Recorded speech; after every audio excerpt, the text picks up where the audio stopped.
has been postponed, or well, at least the ultimatum has been extended 5 days. I was going to wake up this morning to boom, boom, boom, and all kind of gloom and doom bombs falling and all manners of mayhem. No crickets. What happened? What is going on? Well, Donald Trump said that, well, we had some negotiations over the weekend and they were making good progress. So I'm going to extend the ultimatum 5 days. Interesting. Well, the Iranians said no. We've had no discussions. And in fact, Foreign Minister Abbas Araghchi said we're not even having negotiations with the United States. But now something is known, though. There are back channeling. They said we're not even having negotiations indirectly. And those 2 or 3 Iranian sources came out with this kind of a statement. Now, all that said, apparently there actually is some third-party negotiations being handled by Oman, among others. So there is some discussions in place. Where they're going with, who to negotiate with.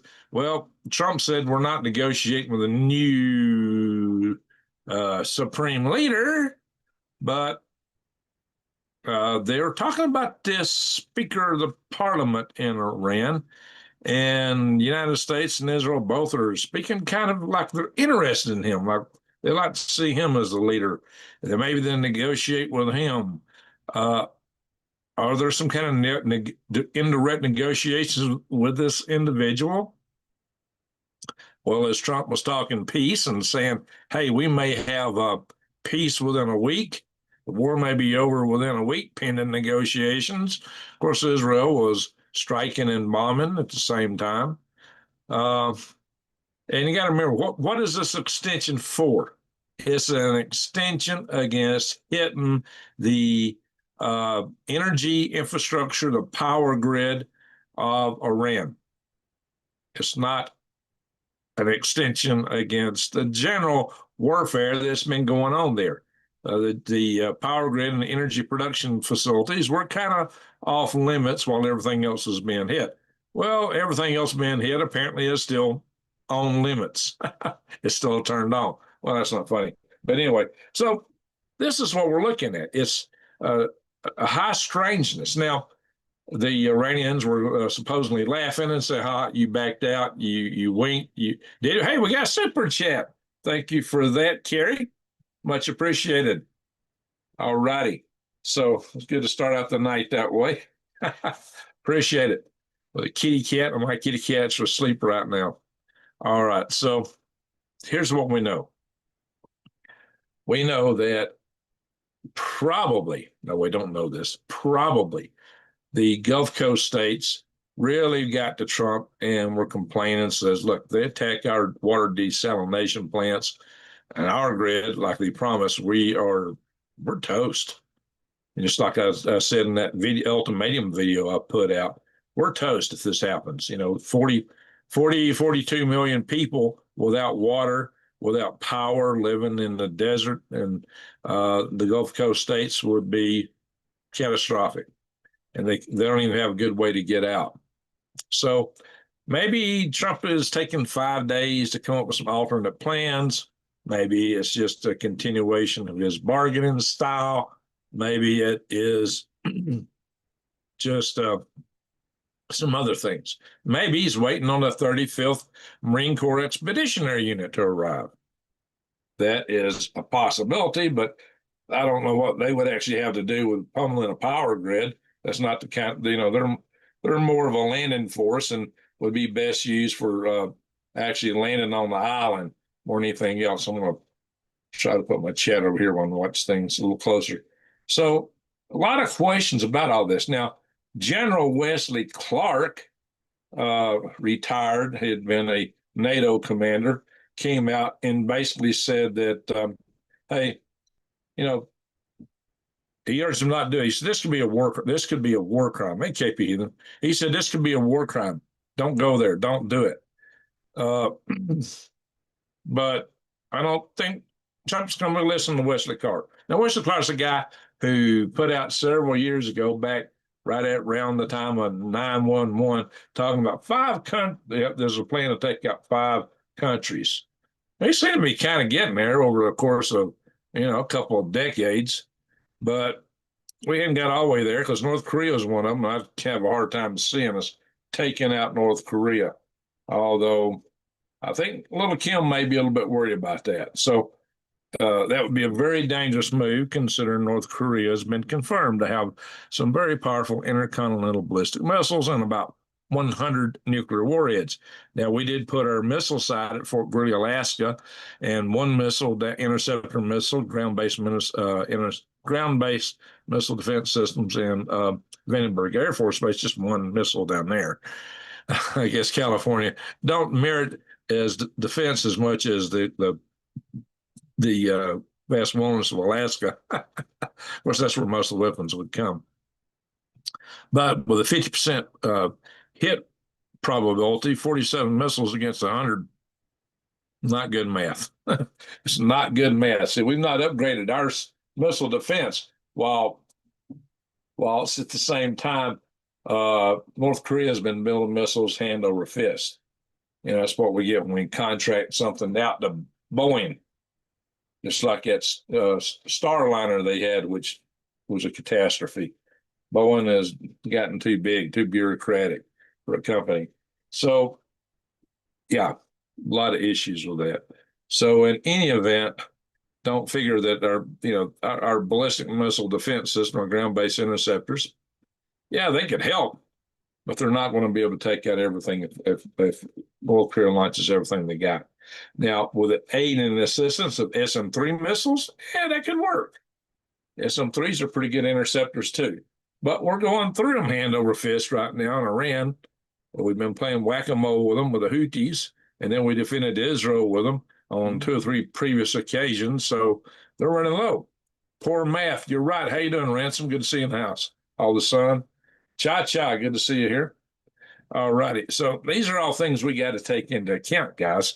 We are facing a lot of challenges, and we're going to talk about the Iran war and North Korea and China a little bit here.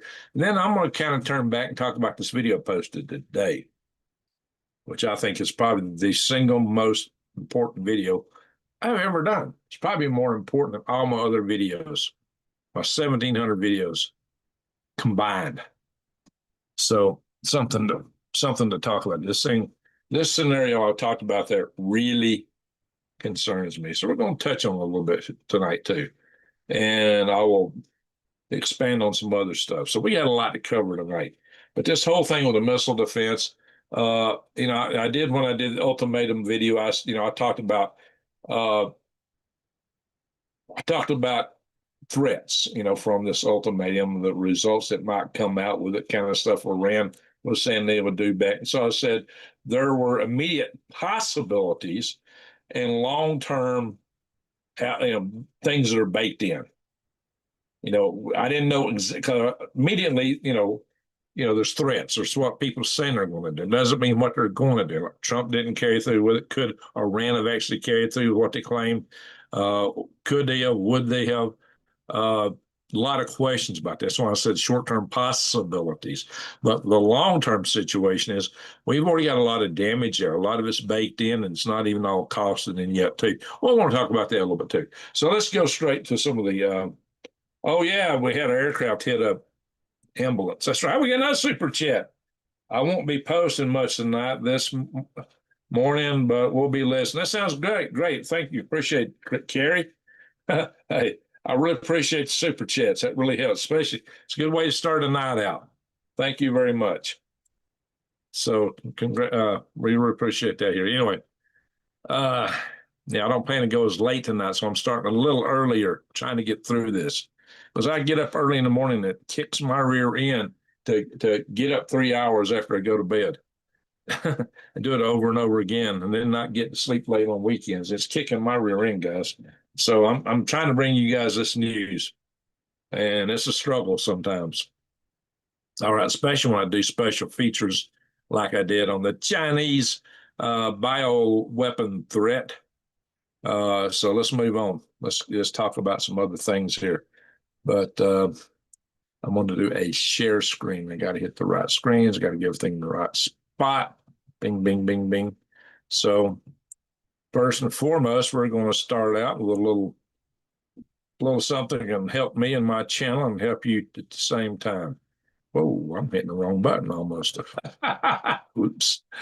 I got to be careful. It's late. I might make some stupid mistake like in the video. I almost hit the wrong button. Yeah, getting the yeah, I probably shouldn't be driving right now, especially a car. I don't know if I should be driving a computer. Anyway, guys, my friends, I've been talking about these contaminants in your consumer products. I did a few videos on these topics about dish detergent, toothpaste, just everything that's coming from your main companies here. They got chemicals, heavy metals, nasty stuff that you wouldn't believe inside of them, things that would blow your mind. And people just aren't aware because they assume all these little companies, these are good, safe products, right? Well, some of them might have used to been, but they're all now controlled by 12 bigger corporations, which in turn are partially owned by asset management companies. These asset management companies have a high enough interest in these other companies to basically control them, controlling the interest. It may not always be majority, it might be 20%, but it'd be the biggest interest block, the biggest share block in the company. So they can still control the company. All right, Angela, appreciate the love. So, guys, when you buy from these companies, you're basically voting for continuation of that crappy stuff, and you're also sending money to these guys like BlackRock, which winds up, and oh yeah, these companies directly participate, and they're in the World Economic Forum. Just check it out. A lot of them do. They are these stakeholders who finance it. So if you want a world where you will have no privacy, own nothing, and be happy, yeah, right. Then knock yourself out, especially if you like being contaminated with chemicals. But if you want to switch away from that mess, I've come up with a website here to enable you to do that. Switchwithgreg.com. I built this website. This is not something provided by somebody else. So you come in here, and what you'll see is links to what we got here is a family-owned company that makes everything in the United States, supports U.S. jobs. The products are non-toxic. They're extremely tested for safety, consumer safety, and they even the cleaners are all plant-based. So good stuff here. So if you want to get in on this and switch away from the junk you're buying at the big box stores and elsewhere, then just fill this form out and hit the submit button. And it only goes to me and my friend Lisa, who's a member of the community, and she will take you through this and help you out. Anyway, so I appreciate that, my friend. So let's move on. All righty, guys. Trump says he'll postpone the strikes. Like I said, doomsday has been postponed. Anyway, on Iran's power plants after productive conversations, but we don't know who he had these conversations with, if anybody. It's possible these conversations took place. Most Iranians are vehemently denying it and laughing and joking about it and saying Trump blinked. Well, we don't know because they're now talking about some prime minister there, right? So what he said is, I have instructed the Department of War to postpone any and all military strikes against Iranian power plants and energy infrastructure for a 5-day period, subject to the success of the ongoing meetings and discussions. Now, again, he said that postpone strikes against the power plants and energy infrastructure. He did not say we wouldn't be hitting military targets. He did not say we wouldn't be hitting political targets. So this is very specific. So that's something to bear in mind. So let's move on here. They're ding ding ding. So this, well, some say he folded. He folded. Now, Raw's story hates Trump, so you can expect that anytime they get a chance to throw in a gig against him, they're going to. But Iran says, hey, he's lying, at least some of the sources there. And we've even got, yeah, we got threats coming out of there too, such as, let's see, ding, ding, ding. But Trump and Netanyahu supposedly see an opportunity. They got this uh, Speaker of the Parliament there, basically, that they think is going to go along with them, or they think that is a prospect for a leader that they could accept. I don't know. So thought it was good, productive talks. Where is it? They should name him here somewhere in one of these articles. He says, we're not talking with Mushtaba Hamani. Yeah, there's several articles on this stuff in here. Yeah, here we go. Iran's parliament speaker of the parliament, excuse me. Parliament Speaker Mohammed Bagher Ghalibaf, however you say that. I want to say Barf. There he is. That's the guy they're talking about. They think that even though he's supposed to have been a hardliner, and what they said, he's a hot option. Wow. He's a hot option. That's what they had to say about him. 64-year-old Mohammed Bagher, however you say it, Ghalibaf. Anyway, there he is. They're the ones who are hanging their hopes on. Maybe they're negotiating with them indirectly. I don't know.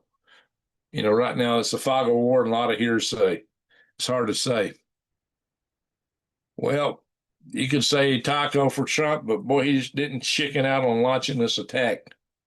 He may have on some things. He went after Maduro. He's going after Cuba. So I don't think that taco moniker fits him too well right now, but in this instance it might. But it's really hard to say what's going on there. We're in a fog of war.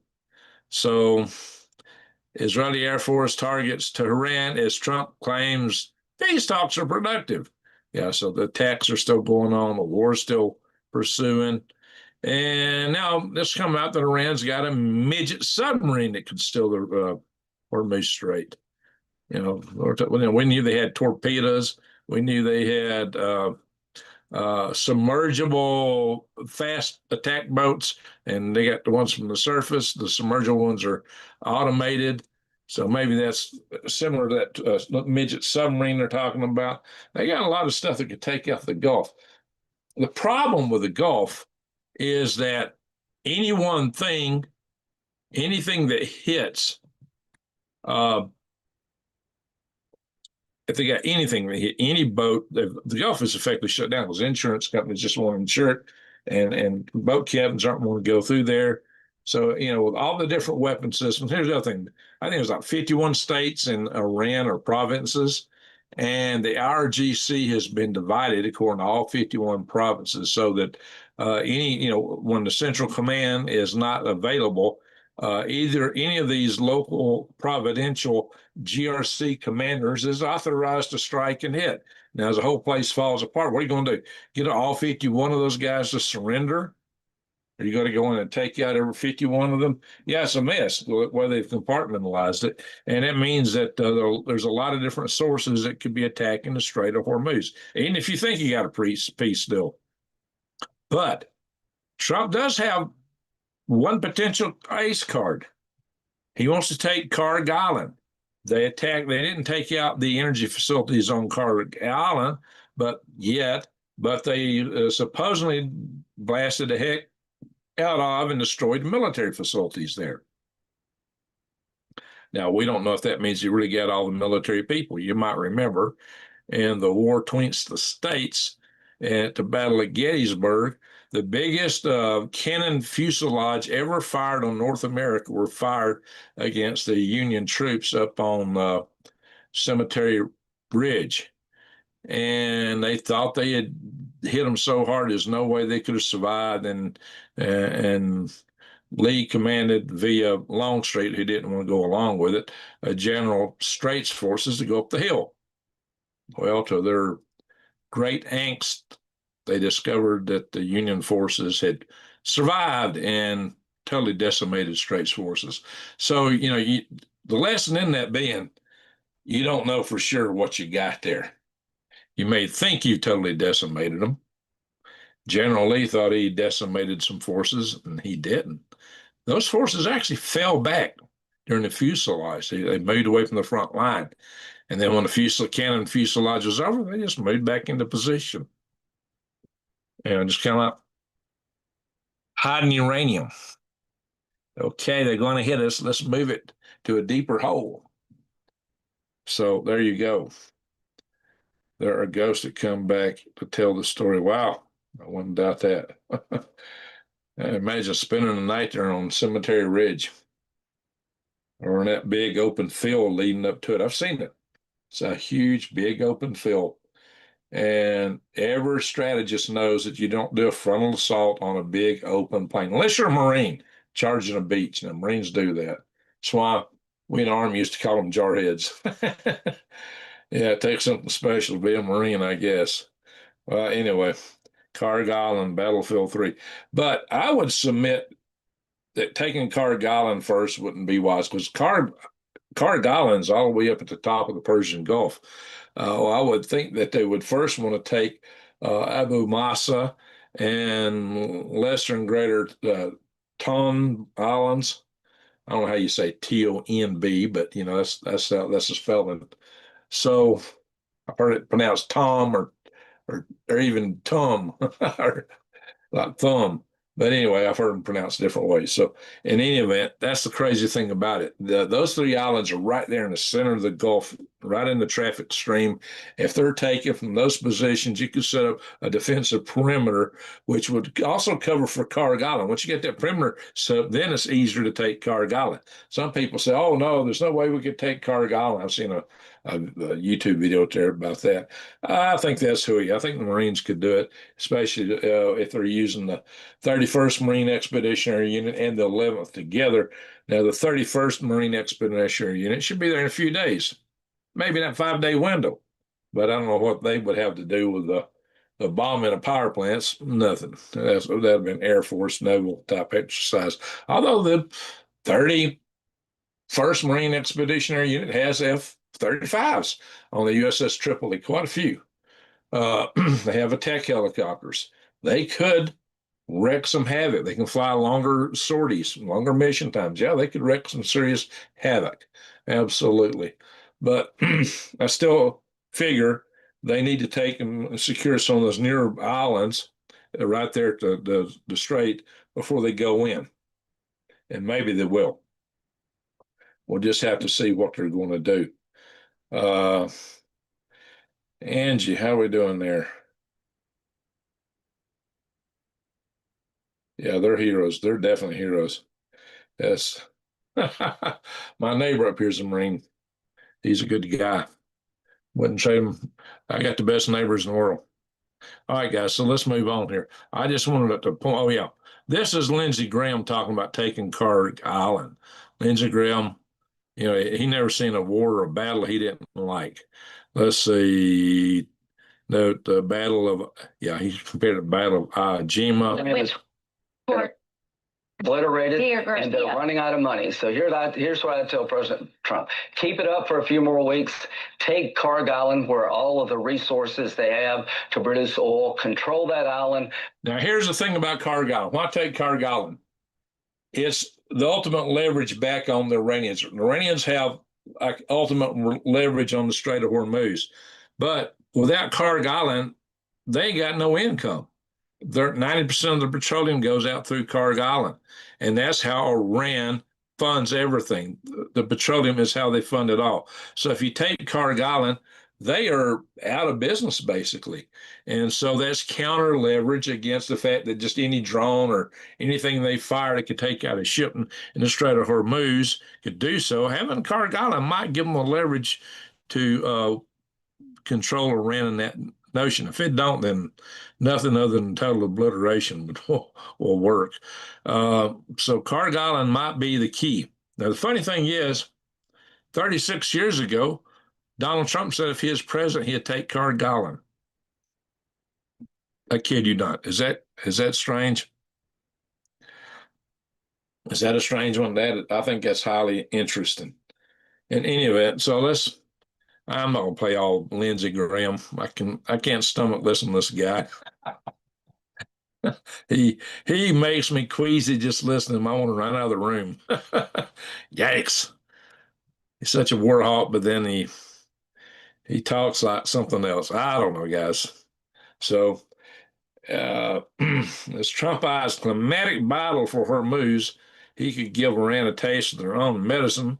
This is talking about putting a naval blockade on outside of Iran. Yeah, the United States could do that. That's another way to cut them off without even taking Cargill. Yes, okay. You want to control what goes through the Strait of Hormuz? Well, you mean going to get out of the Gulf of Oman?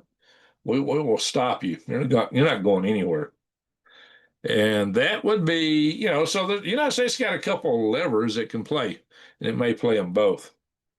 It might be that the United States would take and keep Cargill, so they would always have leverage or turn it over to somebody else. They would always exercise leverage should Iran decide in the future to shut the Strait of Hormuz. Anyway, I don't know. That is just something crazy. And our Treasury Secretary Scott Bessent, has come out, and he's the guy that punched Elon Musk. Scott Bessent gave Elon Musk a black eye, allegedly. That's what everybody says.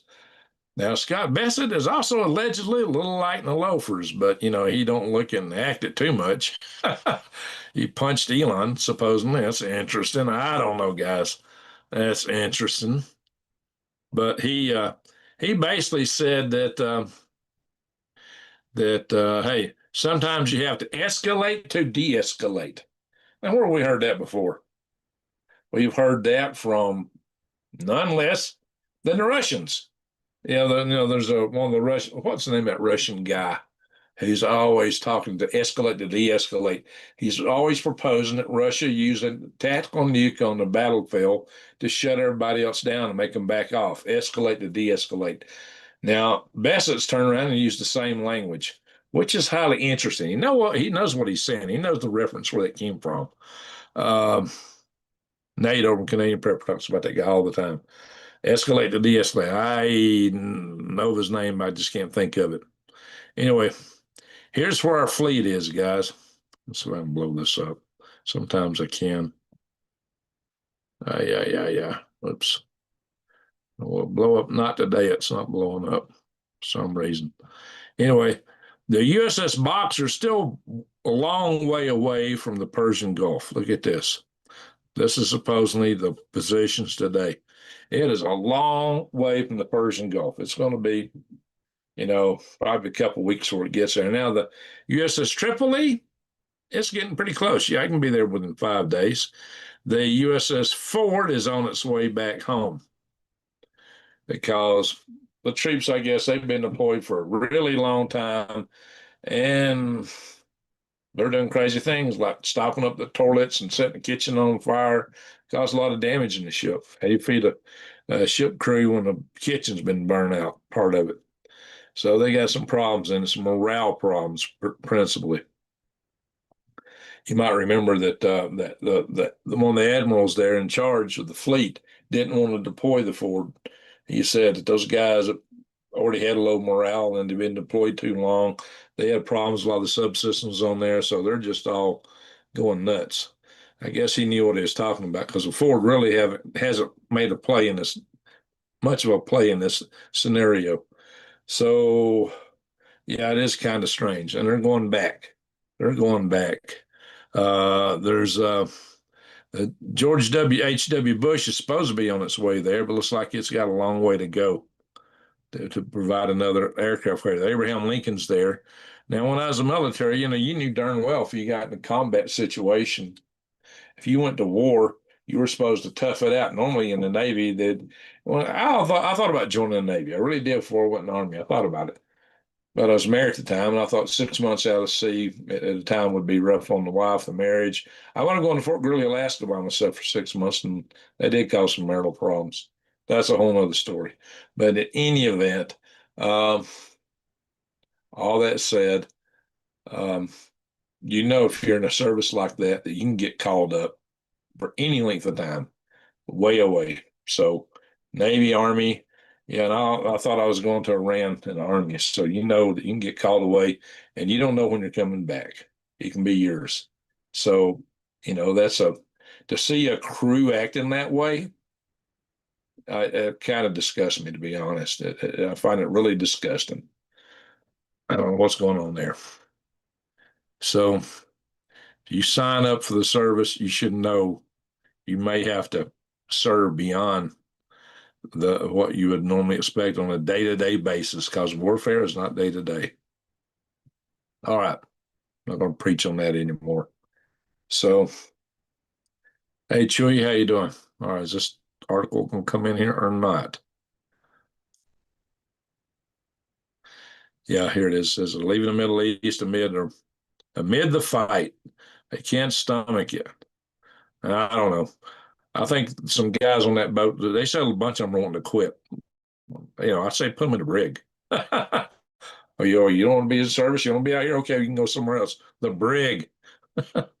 Anyway, Iran's a wartime leader threatens Trump, supposing he's had his life threatened. Well, it ain't the first time. And, it's thought that maybe a couple assassination tips have been plotted on him already by the Iranians. And all right, okay, close. You got to hit 2 X's to close that bar. Wow. So the Pentagon says the worst case, Strait of Hormuz is shut down for 6 months or more. Now, how's the worst case 6 months or more? Or more? Okay, which is the worst case, the 6 months or the more? And how much more? You see, and that's some strange language. 6 months or more, worst case. Of course, the best case is they got a peace deal in 5 days, right? Too many died in Iraq. Yes, that's true, Angie. A lot of them from IEDs supplied by General Soleimani from Iran. And if Colonel Cole was in the house, he would tell you so. Oh, you almost timed yourself out. Oops. I did knock a guy out of the channel. Some of his comments made me so mad, I just took him out that he left on my previous video. That's another story. We'll go there in a little bit. So, well, there are consequences. Like I said, some of the stuff is baked in already. Where's my cursor at? There it is. Such as, okay, we're not going to click. Come on. Come on, I'm going to have to stop the share. Oh, there it is. Shoot. Click and it goes twice. What happened? Well, this stuff is cumbersome. Oh, no. This is terrible. All right. It is not doing. I think I just deleted 2 different tabs. I just want to show you some of the economic impacts. Yeah, I deleted a couple of them.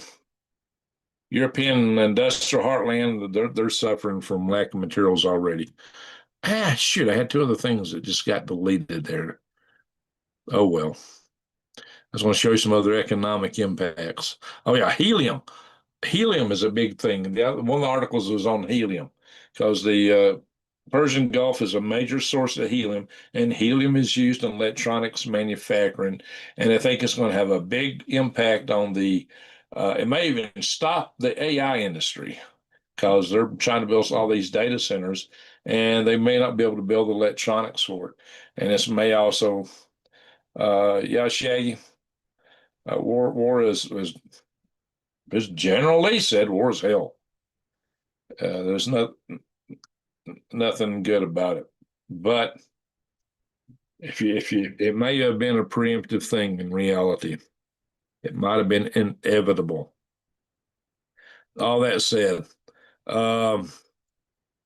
Yeah. Now the problem in Europe is that they dealt with the bug from Wuhan, and then they've had some other big impacts. So this war with Ukraine and Russian, so they've cut off a lot of the Russian natural gas, and now they're losing their source through the Persian Gulf. So a lot of the industry in Europe is really suffering. But it's not just Europe. There's stuff all over our agriculture. What I'm really worried about is the loss of sulfur and the ammonium nitrate, the nitrogen sources we get from natural gas, almost half of it coming out of the Persian Gulf. You're not going to really see and feel that as a consumer until harvest season comes up, and the harvest seasons are low. So we're talking late summer through the fall. We're going to see some. I think it's already baked in. We're going. How do you hold this stuff back so long?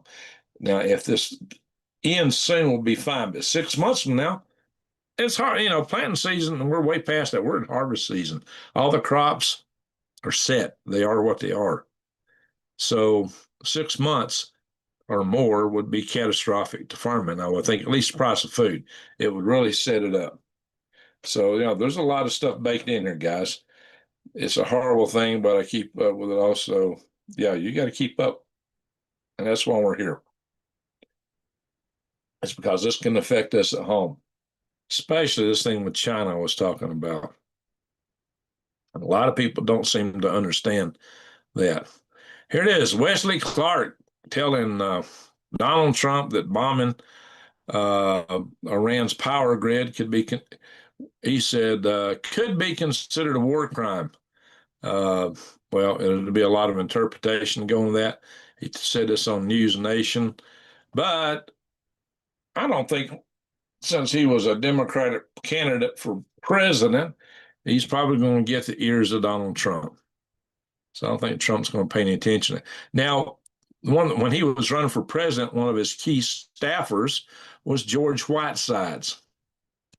When I was the chairman of the executive committee of the National Space Society, I hired George Whitesides to be our executive director. So there I am, right there, chairman of the executive committee. And I was talking about Whitesides, how he fit with what was needed in the National Space Society. Well, he's gone. He became a he became the deputy under Lori Garver for NASA at one time, and now he's a congressman.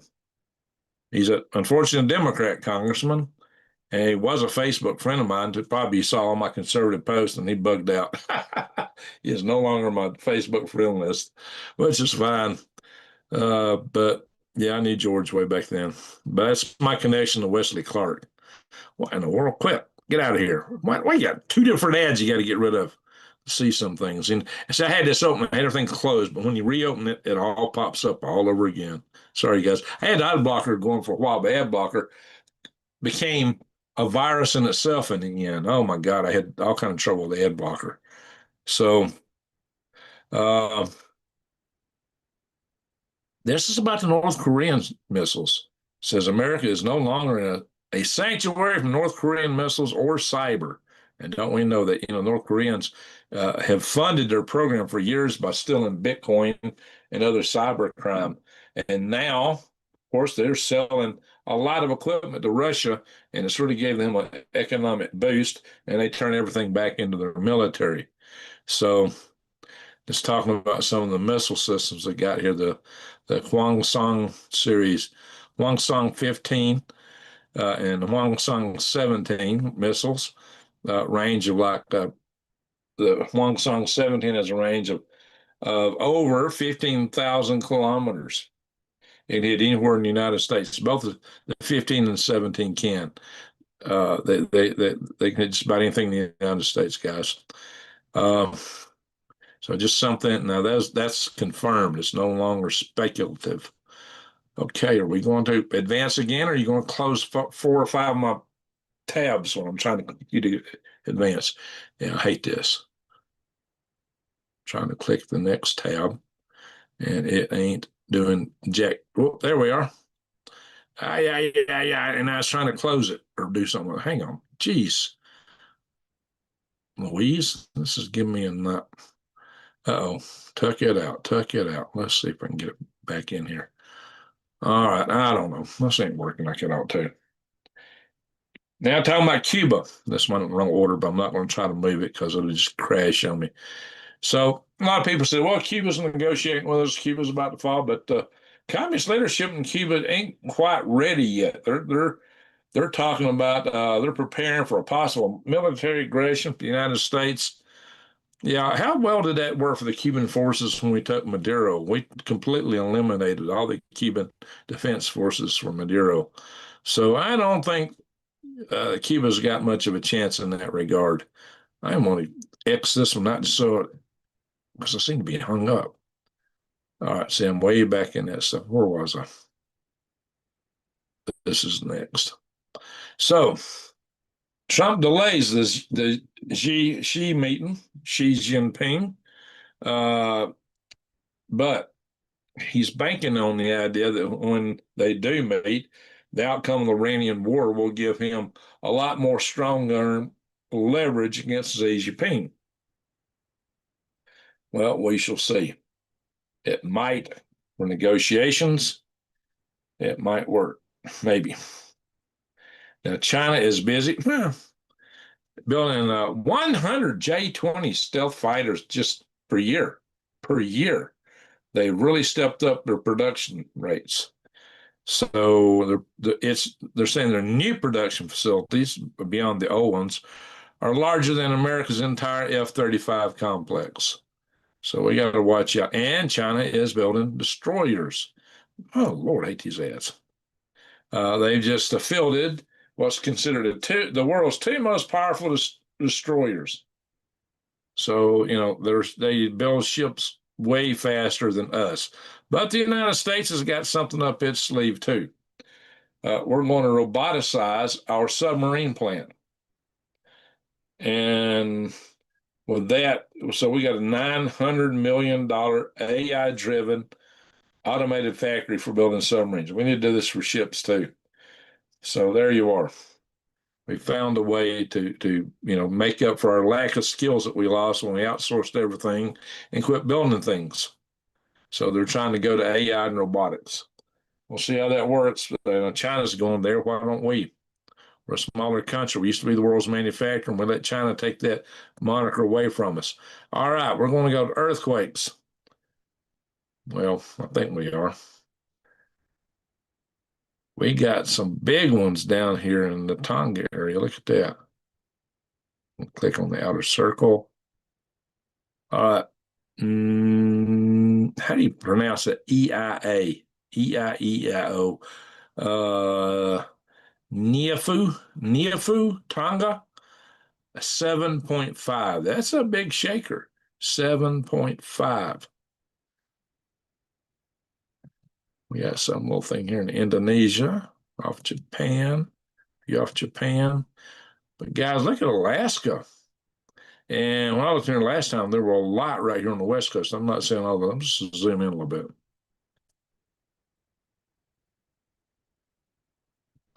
Going up here in the middle of the country, Comet, Oklahoma. Now, we've seen that one a few times. Now, look, we got one over in Appalachia.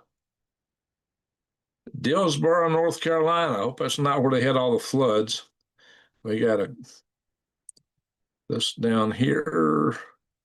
British, this is in Mexican Baja, California, 2.6.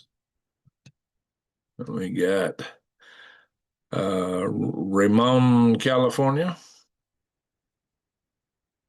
These are small ones. Nevada, Valmy. We've seen Valmy before. How you say BEQUD, Buke, 2.8. Southwest Texas and southeast New Mexico and western Texas get a lot. All right, White City, New Mexico. Oh, these are both New Mexico then. Carlsbad, New Mexico. The caverns don't fall in. What's this, Midlands? Where's this at? Ding, ding, ding. It ain't clicking. My clicker ain't working. I don't know. I need to throw this computer away. It's brand new and it's dead already. Yeah, Puerto Ricans are dancing, so the Dominican Republic people too. Oh, that is also Puerto Rico. Okay. This is all right. This must be Virgin Islands, I hear. Yep, been there, been a long time back. All righty, space weather. All right, for our coffee guys, we're almost done with the news portion. So nothing major in aurora or sunspots at the moment. What we find in the area, we got some minor solar storms. It does say solar storms are a coming, but continued chance of storms, like continued chance of rain, but not big ones. Well, shoot, now this my keypad don't want to scroll. I definitely pull bar over here. This computer's dying. Now we had on the 21st a couple of asteroids come between the Earth and the Moon, small ones, 3 meter and 5 meter one. So we've had a couple near passes just recently. We always find these usually after they come past us, but we discovered a new one that's coming at us on the 25th, in addition to the one that was coming in April. This is going to be a little over, more than halfway toward the moon, 6/10 of the way to the moon, but it's only 5 meters in diameter. So we discovered one ahead of time. It's in the smaller range. That's kind of rare. Now, this guy is 20 meters, and we've been tracking him for a while, coming on the 14th of April. All righty, guys. Now, we know we've had a couple boleys went over Ohio and Texas with some loud booms. All right, I'm going to stop the share. Hello. All righty. So what you guys are having to say in here. Yeah, I'm tired, guys. We probably going to try to wrap this up pretty quick. So first one in the house tonight was Arthur how do you say his last name? Goralski. Goralski? I don't know. My apologies. Thank you all, son, for calling with thumbs up. Shaggy. I'll be in and out of the chat. I'll be listening. Okay. KP Heathen. Good to see. Really appreciate the super chats there. Carrie. Carrie gave us two super chats tonight. Yeah. Yeah, ransom, I hear that's pretty bad with the ambulance was hit by the plane. Well, was it an ambulance or a fire truck? It might have been a fire truck, I think. Yeah, it's a fire truck, probably. So, yeah, I got hit by the plane, and apparently the end of the life of the pilot and co-pilot. Of course, they're right up front. The plane, they're the ones that's most susceptible to a collision like that. You cut your hair? No. They'll not cut my hair.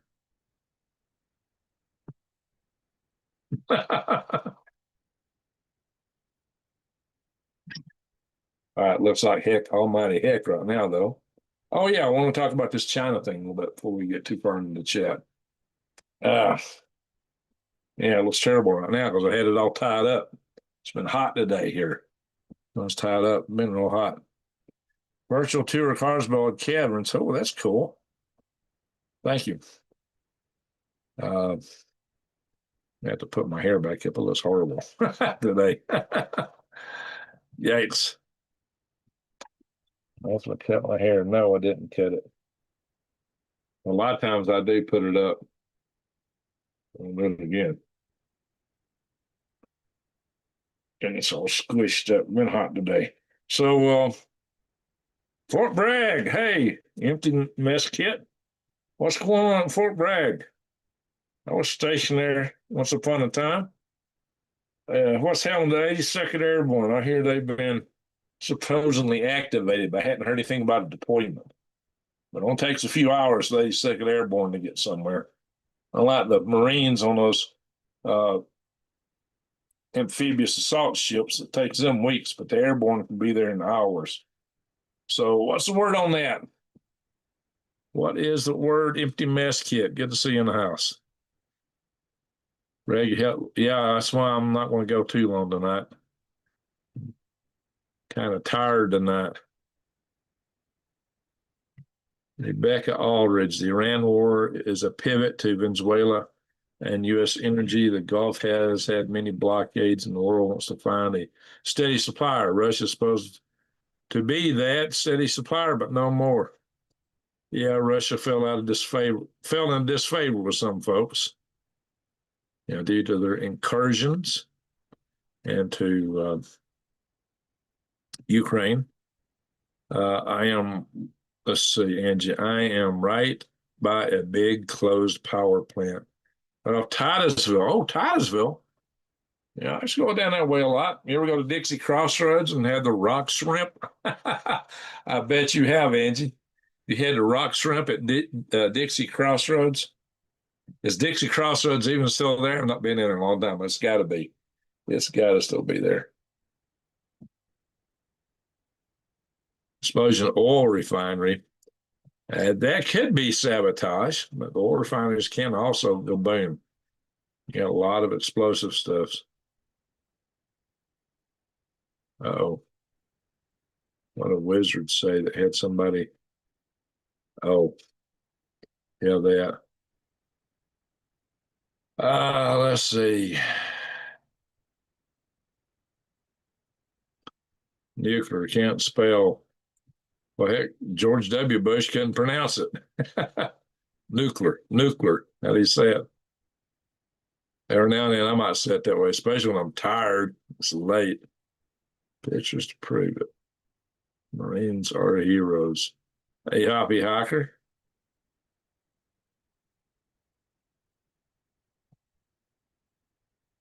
There's lots of retired military, Marines all around me. There you go, Cindy Lou. Well, I'm retired Army, and my neighbor up that way, 2 houses up, probably between us, nobody's living up. He's a retired Marine. Want to run away, Cha-Cha? Where are you going to run to?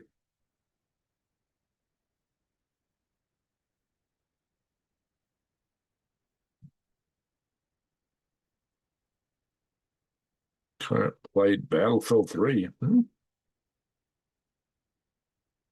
Mountains are wonderful. Well, if you're going to do a bug out, you need to reckoneer your bug out site. Know where you're going.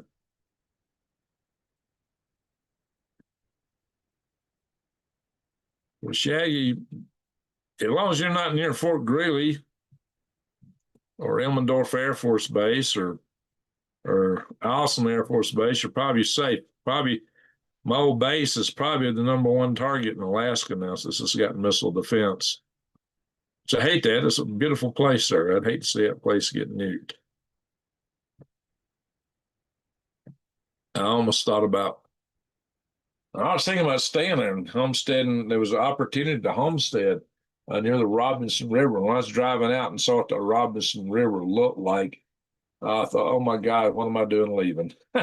It's beautiful there. Beautiful. My homestead, I had 2 little kids. Homesteading is tough. Bunch of pansies. Yeah, I don't know what's going on the USS Ford. It's a darn shame. Springtime, moving trees today. Wow, yeah, I've been hearing about your tree moving. Sounds like a big job. Drill, baby, drill. Okay.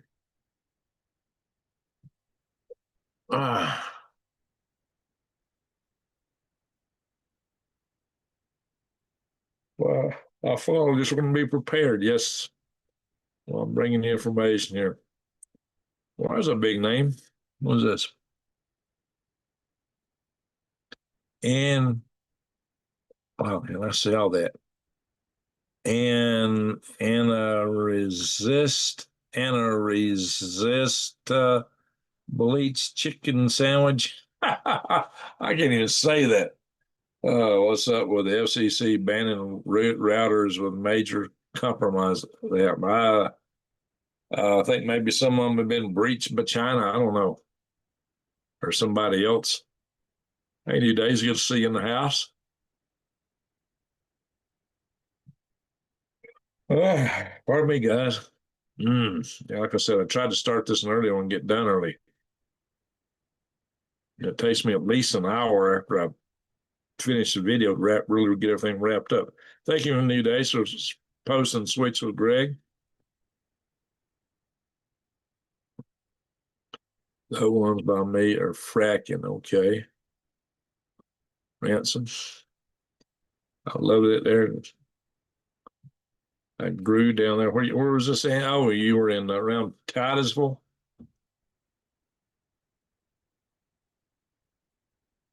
He's talking about the guys on the, I don't know, the guys on the Ford. Mary Green, how you doing?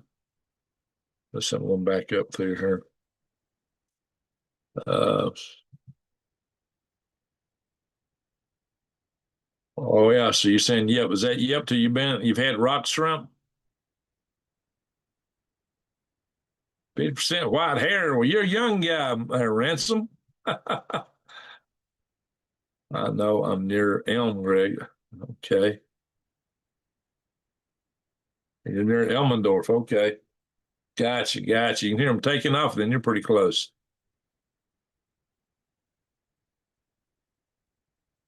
Oh, he was at Homestead. Homestead got wiped out by a hurricane once. Did they rebuild it? Oh, an irresistible chicken sandwich. Oh, is that what he said? An irresistible chicken sandwich. Okay. You run all the letters together. Sometimes I can't see them too well. Not sure I believe. Let's see.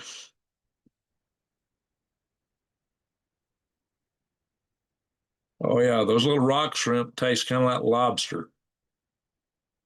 They're a shrimp that's got a heavier shell on them than the regular shrimps, and they serve them there in eastern Florida, particularly the Dixie Crossroads is famous for them. I think there's a couple other places that serves them, but not a lot of places.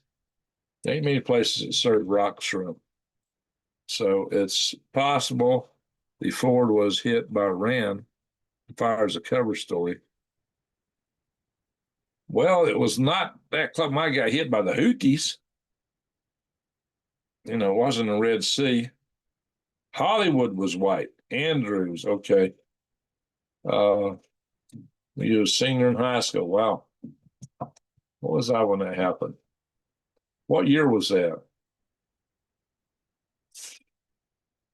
I remember that it happened. I think I was already out of the Army. I believe, was it early 90s? When did that happen? It's been quite a while, but I don't remember exactly. They still have their boats. Dixie Crossroads. There you go. Hey, that's a great restaurant. I love Dixie Crossroads. So they have their own shrimp boats. Is that how come they get those? 1993. Okay. Yeah, I thought I was out of the Army and out of college and working then, and I was. 1993, I chaired an International Space Development Conference. The oldest video of me on YouTube is the one where I opened that conference. In 1993, I was 33 years old. Half my life ago. That was half my life ago. Pretty sure, yeah. Did you know if you eat seafood, you could be dated older than you are in the fossil records? That's funny. Could be dated older than I am on the fossil records. That's funny. That's funny. Hey, Big Larry, how you doing? 76? If that's your age, the same age as my oldest brother. I wouldn't eat farm raised shrimp now. Well, those aren't farm raised. Those are wild caught. They're wild caught. And they're good. Oh, it was in August of 92. Okay. And that was before I had my conference. But I was already planning. I was working on the Space Station Freedom Program before it became International Space Station. You were a junior. Okay. August of 92. Well, I finally met somebody that knows what Dixie Crossroads is. Accident or possibly something else. I don't know. Went to Boca to hide with my Gigi and her friends. Oh, okay. Yeah, I used to go down to Titusville, Cocoa Beach, and usually stay in Cocoa Beach when I go down to visit NASA Kennedy Space Center. Did some engineering with them down there. But I only saw the first space shuttle I actually saw launch was X-37. I had worked on the X-37, but I wasn't working on when he launched. My period of working on it was already over when he actually launched it. So that was the first space shuttle type vehicle I ever saw launch was X-37. And later, I did see this, the mission, the next to the last launch of a space shuttle was the only one I ever saw launch. I'd like to see the Space Launch System launch, but I probably never will. Probably won't get down there. Or maybe Elon Musk vehicle. I'd love to see that launch, the Starship. But that's going to be a risky thing. Hey, Sidney Cooper, how you doing? Coker, pardon me. Yeah. Well, you're down there. You probably see a lot of that stuff. It's easy for you to get to. I'm here in Arizona now. It'd be hard for me to get over there. I might get to Texas easier. Anyway. All right, guys. Let's talk a little bit about, I'm going through the chat. This thing with China and the bioweapons. You got to realize something about bioweapons. No amount of aircraft carriers, F-35s, JASSM missiles, PRISM missiles, ATACMS missiles, M4 carbine rifles, M16A1 rifles, M60 rifles, Maldus 50 caliber rifles, no amount of Tomahawk cruise missiles, radar systems, AWACS planes, none of that, Predator drones, none of those traditional defense systems is going to stop microbes. You know, it's kind of funny. I posted this video a couple places about, oh, we got the military. There's no threat from China. We got this, we got that, we got that. Also comments like that on what I was posting my video linked on a couple of Facebook sites. I said, what? You got to be kidding me. Where's your head at? You know, you got to be kidding me. Yeah. Oh, we got submarines sitting off the shore of China listening to everything. You know, guys, here's what really bugs me. What really bugs me is why is it that this one guy who owned the biolab in Reedley, California, which was discovered in March of 2023, March the 16th, I believe, 2023. Same guy who also owned the property where the biolab was found in Las Vegas on the 1st of February, 2026. Almost 3 years later, same guy. Knock, knock. Hello, FBI. Are you doing your job? Wake up. We got threats here in this country. What are you doing? How is it you did a known person associated with biolabs and you're not tracking down everything he's doing? What's up? And there's some YouTube channels that talk about these. Oh, Palantir knows everything going on. They're so smart. They know how many nose hairs that extend below your gum line. Yeah, right. If that was true, then they could have caught this guy. They could have caught his and found his lab before they got very far along with it in that house in Las Vegas. There's something really wrong with this picture. You know, that biolab in Reedley had like 20 different human pathogens, 1,000 genetically modified human DNA included Crimean mice. My friends, this isn't something just anybody goes to the pet store and gets. This is a major biolab. How do you get mice like that? History level above. It's drops we are looking at. What we're looking at with China is the same thing Japan did in World War II. We cut off. Yeah, we did cut Japan off. And that's why they declared war. We cut them off on fuel. That's true. A lot of people aren't aware that's absolutely true. And our radar saw the bombers coming in. They saw the tactical fighters, which were dropping torpedoes. They saw them coming, and they alerted the command, and command said, your radar, it ain't nothing. They ignored it. Couldn't believe it. Allegedly couldn't believe it. So they are ridiculously smart. Failed to look. Yeah, why? You got somebody, that's the problem.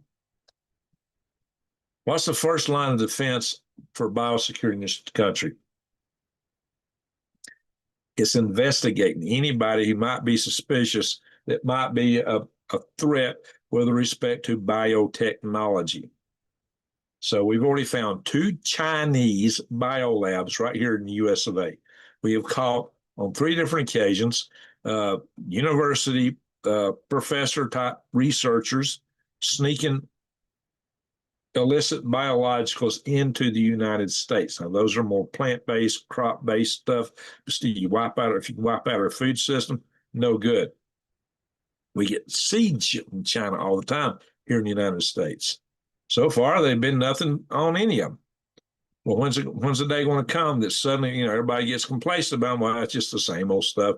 What's in here? Well, I got to plant a few of these. One of these days, they may have a fungus on that's going to wipe out major crops in this country. Or that white powder might be anthrax.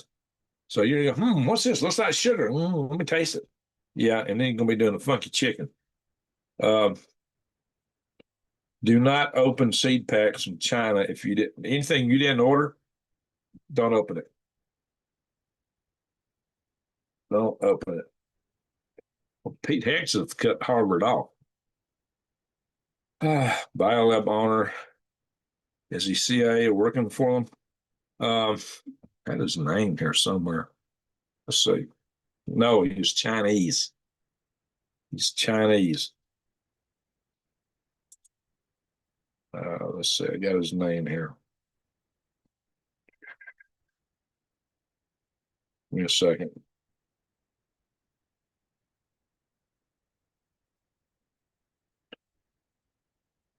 It's JIABEIZHU.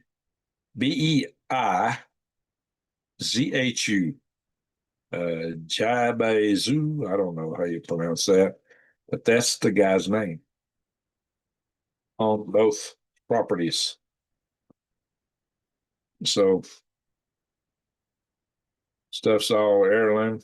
That's good. That's the kind of seeds to have. So I tell everybody to do. That's the only way to do it, because if you get seeds, you need seeds you can replant. And when you harvest seeds from your fruits and vegetables and grow the same thing over again. Because the day is going to come, there may be no stores to go to. So the first line of defense, again, is identifying who the threats are. And the second line of defense is you either put them in a hooscow, lock them up, throw away the key, or get them out of this country, deport them. And if you get some little snot-nosed protesters in the way while you're trying to deport people who are trying to kill us, I say deport them too. Push them aside, whatever you got to do. Don't put up with that crap. I'm sorry. These people are a threat to this country. We've got drug gang members who are selling drugs in this country that are wiping people out left and right. They're trafficking people, which is slavery. And this is who they're defending. So they're defending slave traders and merchants of death. Slave traders and merchants of death. And perhaps people with bio labs. How do you defend that kind of stuff? Then they cry when something happens to one of them, when they're in the way interfering with a law enforcement operation. Don't interfere with law enforcement operations. That is like a no-brain thing. If you're doing that, you've only got 1 or 2 brain cells in your head. I'm sorry. Some people may disagree with me, but that's where I'm at. I say deport them. The day is now for growing your own food. Amen to that, Gregory Stevens. Amen to that. So, Rodney in the house. Hey, Rodney, how you doing? down under. So exactly. So thank you, Ryan, for calling for funds. Seriously, guys, we've got to be able to secure our country. When you got an open border and you let in possible sleeper cell agents, all kind of nefarious people, drug dealers, merchants of death, slave traders. That's what human trafficking is, a slave trade. And if you let them in, then you defend that and you won't let them, you don't want them back out because you think maybe they might vote for a certain party, maybe. That's heinous. That's heinous. Now, y'all might not like hearing it, but that's where I stand on it. Anyway, we got some people in this country that got some twisted ideas. And somebody had some twisted ideas posting on my last video talking about this China stuff. I actually banned him. I was getting really mad with him because he said, well, you must be getting, twice he said, I must be on the payroll of the CCP. But the CCP don't want this stuff getting out. Guarantee you. That guy was probably one of the 50 Cent, army guys. China's got this group of trolls that troll the entire internet. They're known as the 50 Cent Army. Hey, we got a super chat. 82nd Rangers, 160 sword and green berets about to get into this. Wow. Salute to you. Double salute. So you're in the 82nd Rangers, 160 sword and green berets about to get us. So yeah, the green berets. I used to be in the headquarters company, the 426 Sentinel Brigade, which was right next to the Green Beret unit. They were right next door to us, and right there on Irvine Street. And I used to train where they had the big monument that John Wayne gave the Green Berets. That's where we used to train. That's where we used to run. Except for running up and down Irvine Street to Long Street and back every morning. So, yeah, awesome. Back then, I ran in my army boots. Didn't even run in running shoes. Ran in my army boots. And they were cheap army boots. My first ones were the ones they issued me. I bought Cochrane's later, the ones you used to shine up. That's before you had the brown boots. We used to spit shine them where you could see your face in them. Anyway, so are you in the 82nd? Are you there, stationed there, Mark Graham? I take him what you said you are.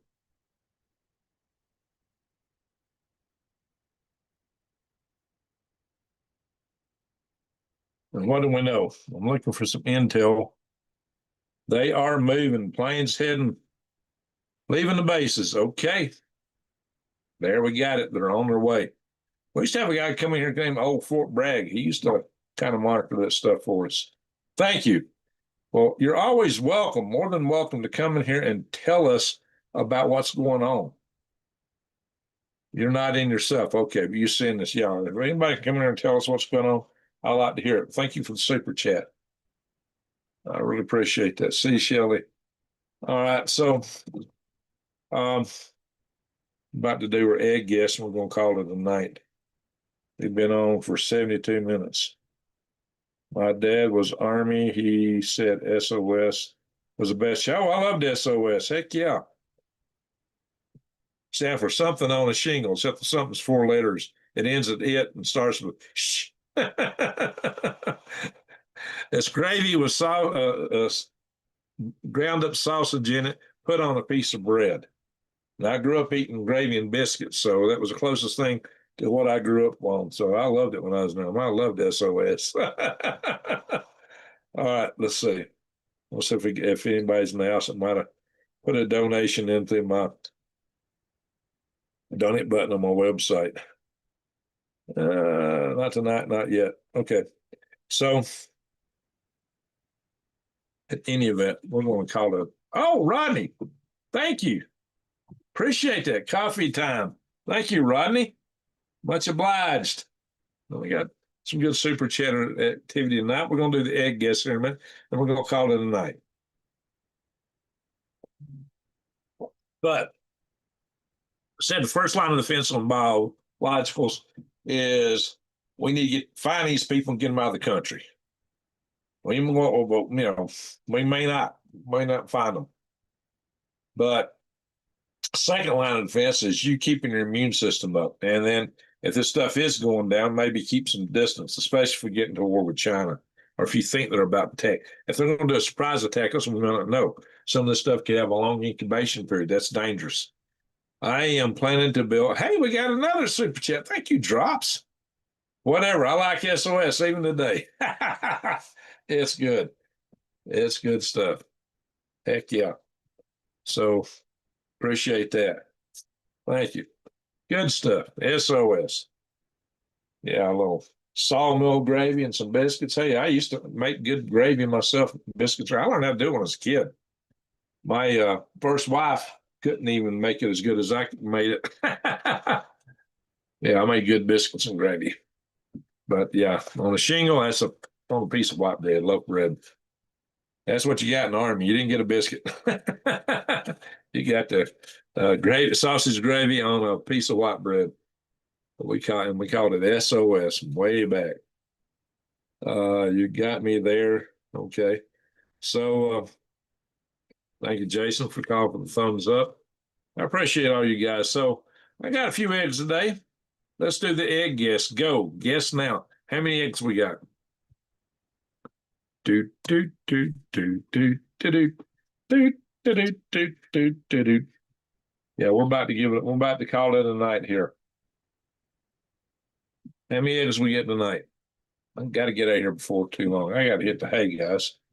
It'll take me an hour to hit the bed. Well, we got 2 guesses for 7. Go again. Whoa, that's it. Baby girl got it. Baby girl got it. We got 6 eggs tonight. Baby girl got it. My mom will whip up out that SOS. There you go, Sean Lou. Well, baby girl got it first. Yeah, let's see some other people guess. All right, quit guessing. Yeah, I guess we got a delay. Baby girl done guessing again. You get it to start with. All right. I see the numbers stop rolling. Oh, the numbers are still rolling. When the numbers stop rolling, we're going to do the next guess. Do, do, do, do, do, do, do, do, do, do, do. All right, the numbers have stopped rolling. Very good. How many Easter eggs we get today? How many Easter eggs? I had 11 eggs a few days ago. It kind of slacked back in the last few days for some reason. I don't know why. Gregory Stevens, do you have a cow for milk? No, I don't have a milk cow. I had one when I was growing up. That's a lot of milk for one guy. Keep guessing. Keep guessing. Keep guessing on the Easters. 6 times. Well, there it is. All the sun. You got it, all the sun. New Day's had it, but all the sun beat you to it. Yeah, 2 Easter eggs. 2 Easter eggs. About to color my shirt. And here they are. Seriously, about to color my shirt, but it's kind of hard to tell. These are the Easter eggs here. I'll put them close. That's the 2 Easter eggs. The rest of them are Dominecker eggs. We haven't laid some dirty eggs lately. You don't wash them. You want to keep them without refrigerating them. All righty, folks. That's a good little game we play now. I'm going to show some more robotics articles. I didn't pull them up.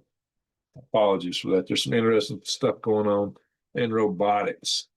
Did y'all hear there? Oh, yeah, I'll have to pull them up maybe next time. Did y'all hear there's this robot that kind of broke out of its rules and was actually mining Bitcoin to make money? There was a chat bot basically that went rogue and was mining Bitcoin, making money. That's kind of scary, guys, because that kind of invokes the idea of intent. Intent. Now, that's kind of interesting. That chatbot wanted to make some money. And chatbots are actually hiring people now.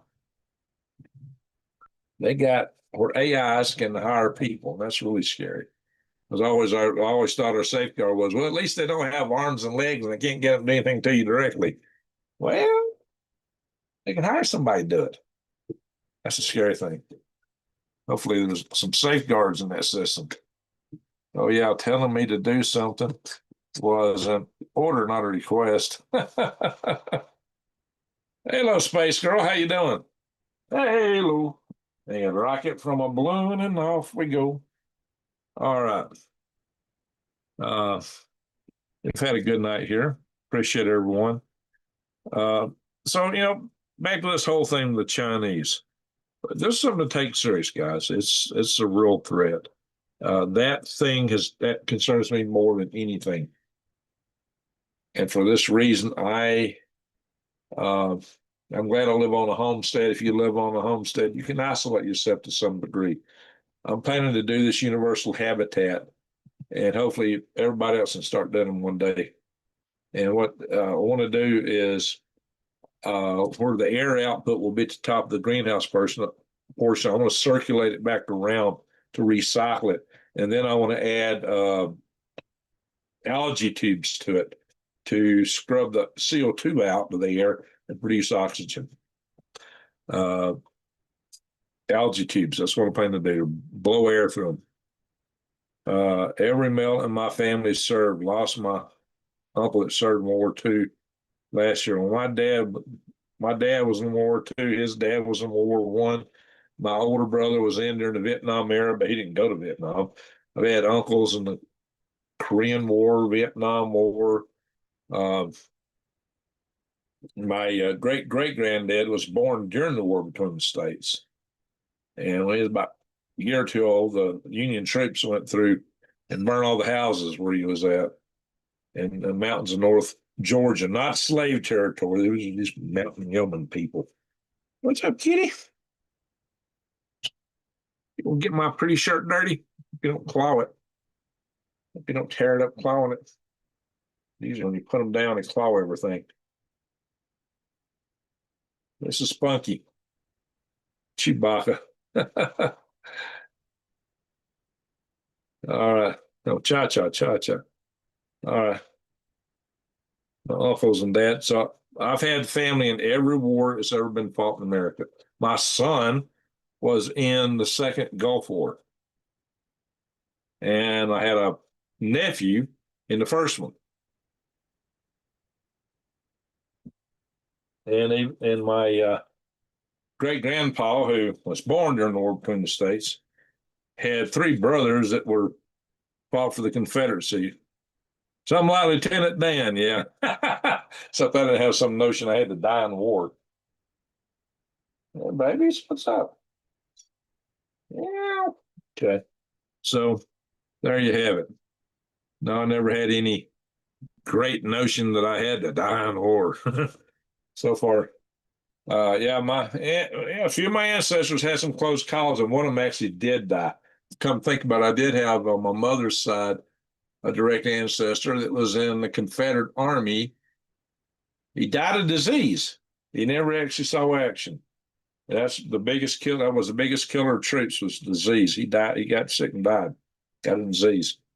Um, Greg, are you familiar with Ken Wheeler? He did a show last night on Amy Eskridge. Um, Now there's somebody stole one of my videos. I might have to throw a copyright strike against somebody. I don't remember what his name was. They actually took my entire video, just cut me out. They found somebody to claim sound and put my video on their channel. I'm gonna hit. I don't know who it is. Ken Wheeler. Send me a link to it, or maybe I can find it on. Yeah, I knew Amy. There's been a few other videos about her. I'm planning to do a video on her. I've been planning it for a while. I just got this war stuff distracted me. So let me pull up YouTube. See if I can find this Ken Wheeler cat. Hang on. Maybe we'll search it and then I'm going to change channels. I like to do stuff in Galactic Cryptics. Ken Wheeler. Probably a lot of Ken Wheelers. Oh, I've seen him before. I've seen him before. He's not the one that stole my stuff.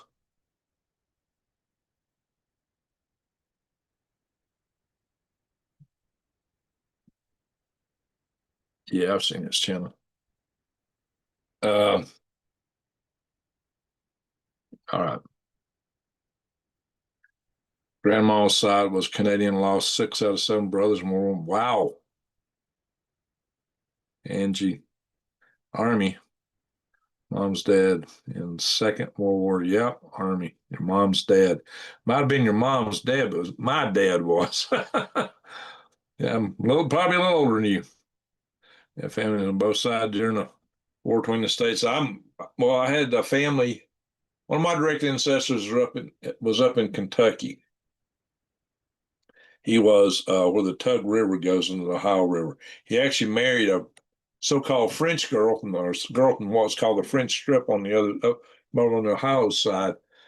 And then they went to Birmingham, Alabama, and then came up to Gadsden later.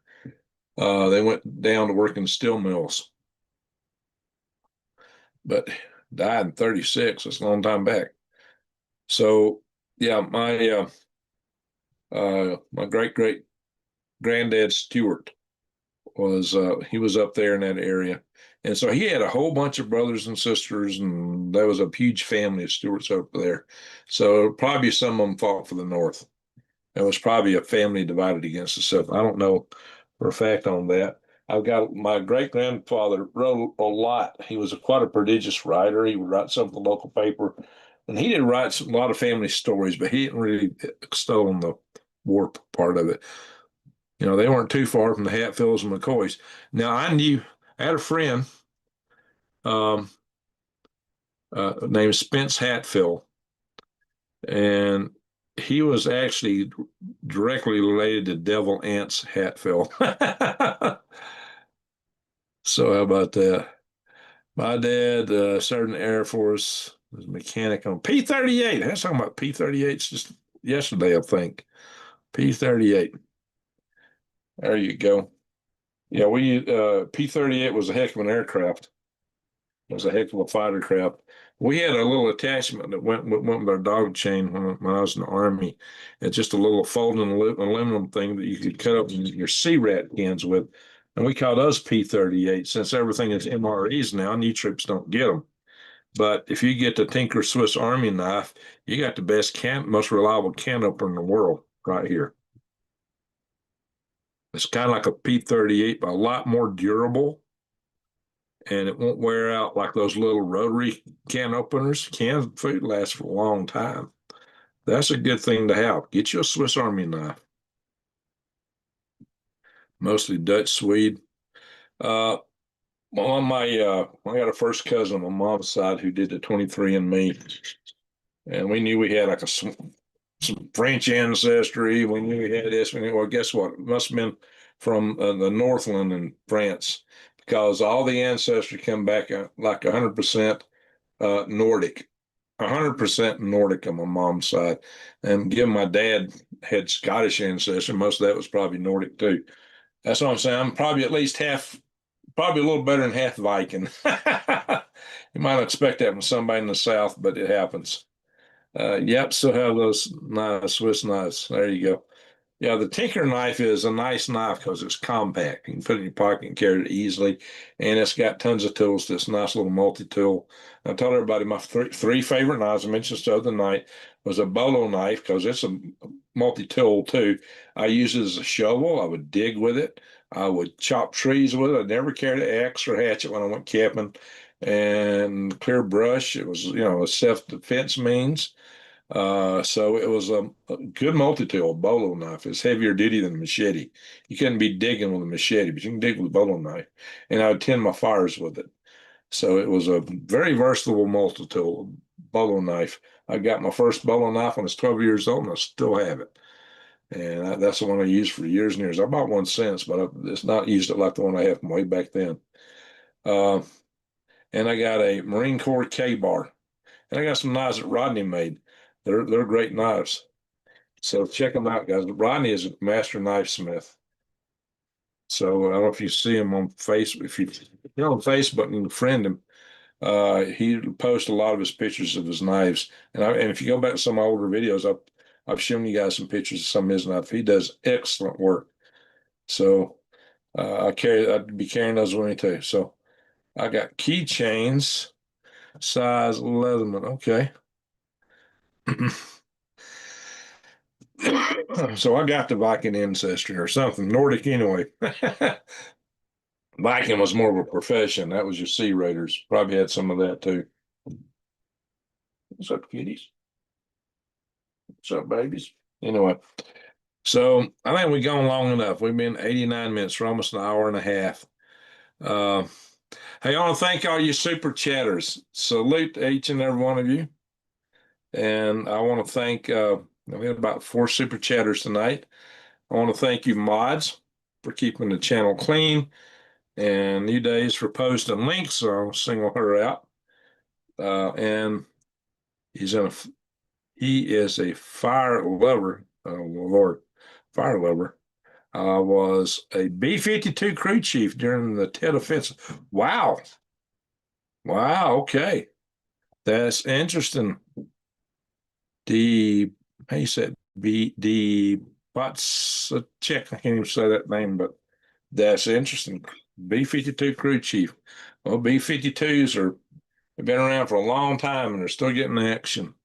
Amazing. I've seen B-52s taking off too. So those are amazing planes. Think of the movie Dr. Strangelove, How I Come to Love the Bomb.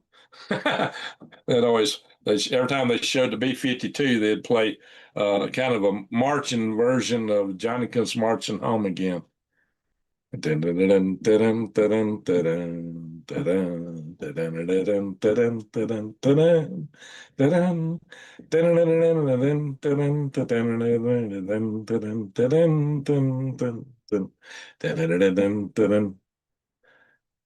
Johnny comes marching home again. Hurrah, hurrah. Anyway, that's an old Confederate war song, marching song. I got 5 laptops on my old server all around Flint. Well, that sounds great. All righty, folks. Time to call it a night here. So I thank the super chatters. I thank the mods. I want to thank everybody for watching. And hurrah, hurrah, exactly.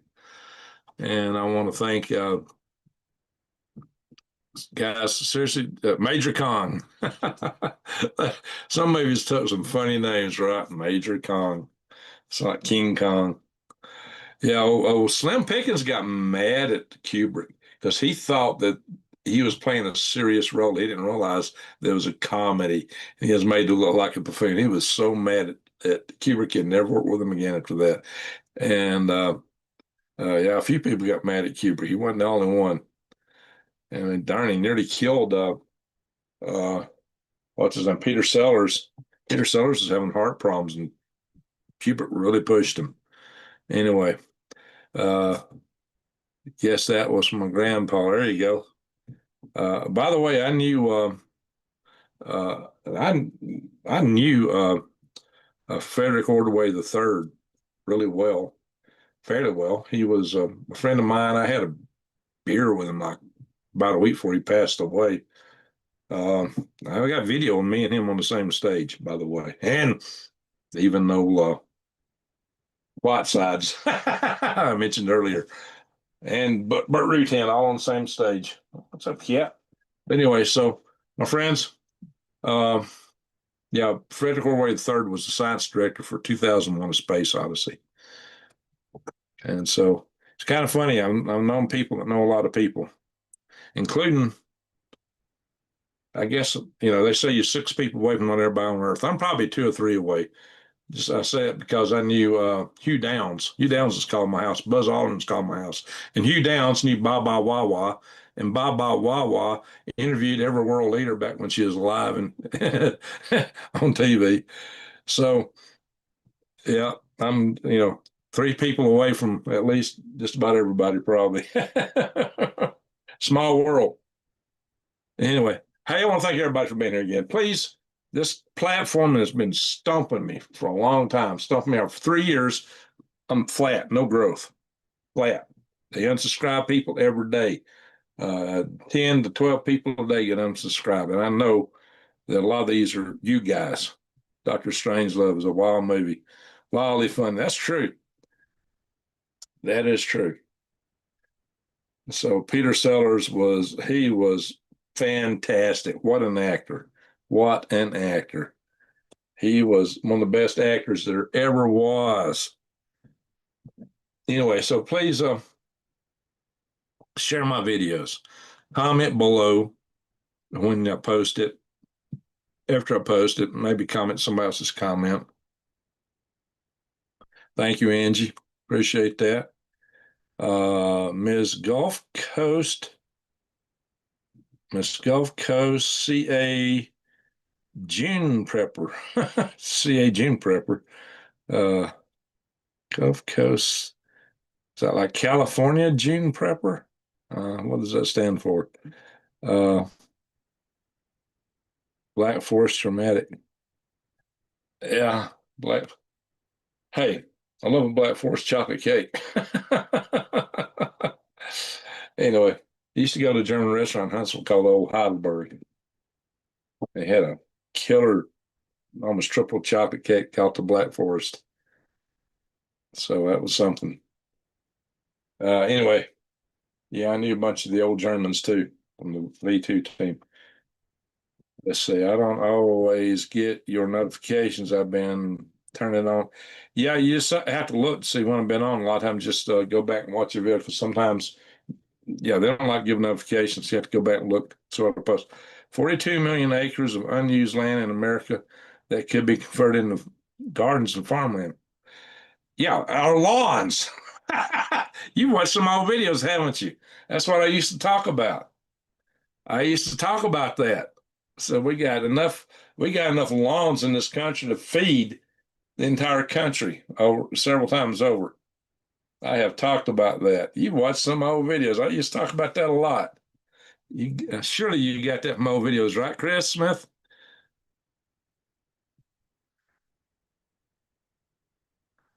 Interesting. See that quoted to me here. German chocolate. No, it wasn't German chocolate. It was black chocolate. Uh, it was dark black chocolate. My gosh, it was like triple chocolate with chocolate icing with chocolate stuck in it, all dark chocolate. Man, it was good. Oh, before we go, let's do a prayer. Let's pray for the troops. Let's do that. All right, let's do a quick prayer for the troops because we just heard the 82nd was on their way. The 82nd will be there in hours. They'll be there. They may be jumping into combat too. They may go straight forward. That is probable. I mean, that's what the 82nd is set up to do. They're set up to jump into the war zone. My dad was airborne. I'm saying my dad was airborne in war too. They're supposed to have three training jumps and then go to combat. He said their third jump, they looked down and saw they were way over in the enemy lines. He said when the light come on the jump, he said you had a plane load of sick guys because they were not expecting they were going to combat. They thought it was a training mission. It was combat. Anyway, so that's what they train for. They may be on their way. So this is where, let's pray for our troops and world peace while we're at it. All right, guys.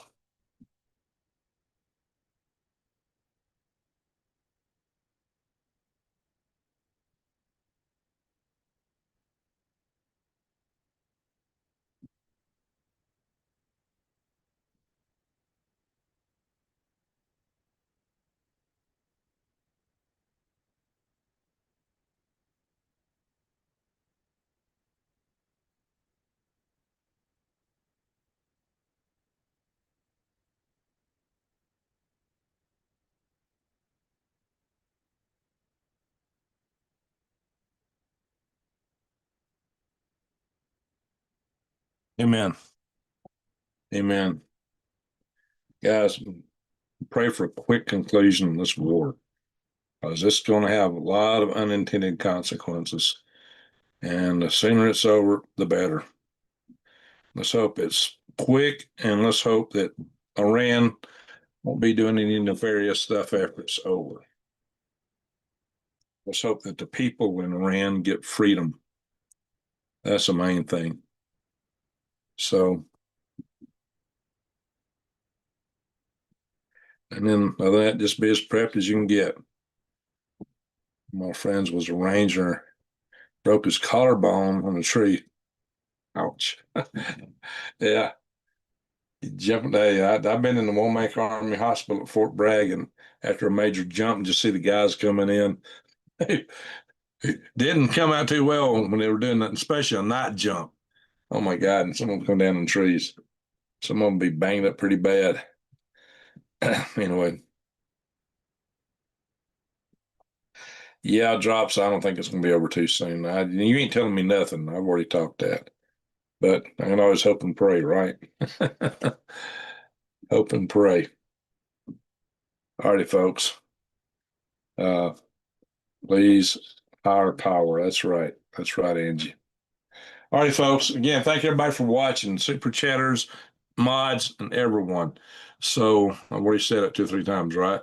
And in honor of our good loss recent, just over a year ago, friend Granny Lana, I always like to say to one and all, a good night, good day, wherever you are.